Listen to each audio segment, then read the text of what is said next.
Hey everyone, welcome back to the channel. Today, I'm going to talk about my initial thoughts on NASCAR 21 Ignition as yesterday, I downloaded the game and I've clocked in now, I think, roughly 2 hours of gameplay, doing a few, one big race and a few drives around a couple of tracks and the car customization paint booth.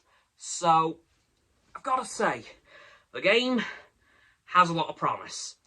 It is by no means perfect, because there is a few somewhat big glitches. For example, when I first tried the Daytona 500, for some weird reason, a TP from the infield would just randomly appear on the track.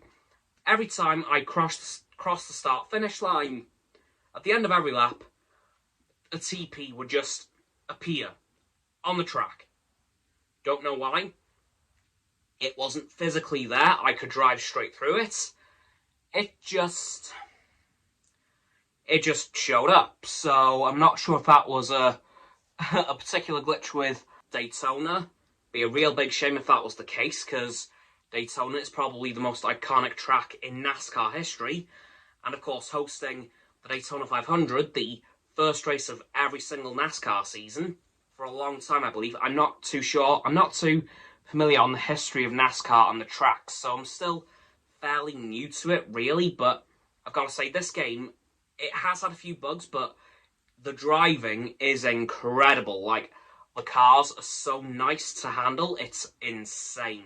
I have designed my own car. It's very basic, but I'm going to work on it at some point, make it a bit more adventurous, and have a few more sponsors slapped on there. But as of now, it's just very simple red and blue colour scheme with a couple of sponsors splattered about here and there. But yeah, I've got to say, really good game. But there is one major issue I've come up against.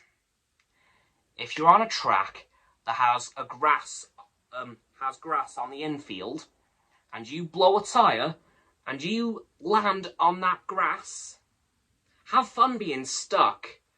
Like, that, I'm pretty sure that grass, once you blow out a tyre, is made of glue. Like, I think on my first run of the Daytona 500, which I did have to quit, because I got so stuck, I physically couldn't move. It took me about 5 minutes to even get close to getting out. Then, when I finally did, I spun around and got stuck again.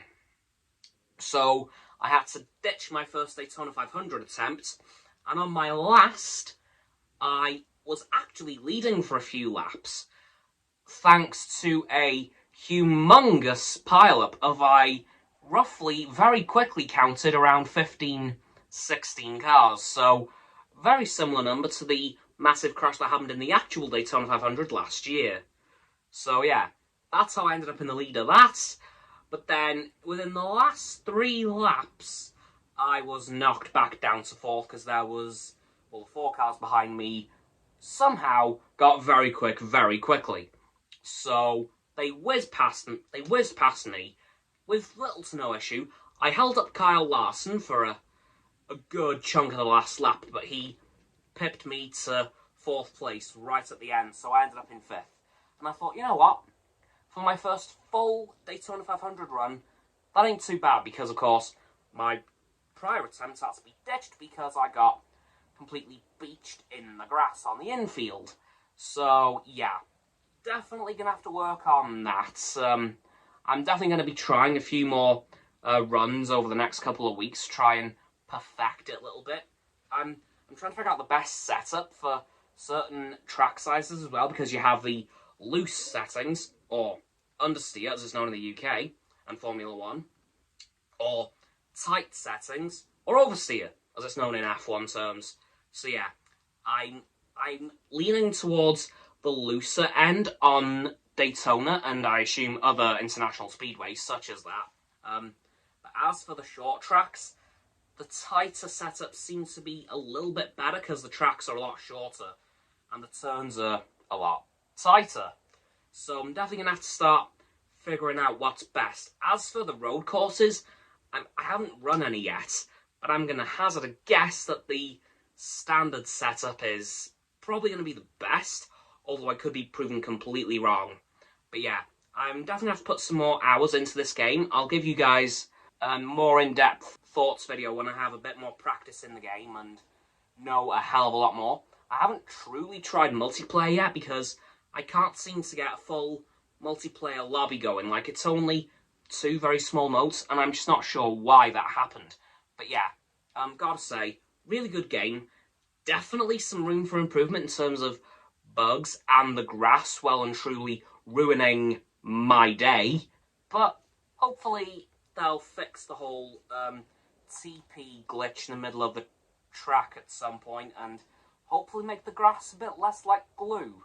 So that's going to do it, guys, for my very initial thoughts on NASCAR 21 Ignition Champions Edition, because I got the edition that includes Bill Elliott, Chase Elliott's dad. So don't forget to like this video, subscribe to mine, Roxanne's and Frost's channels.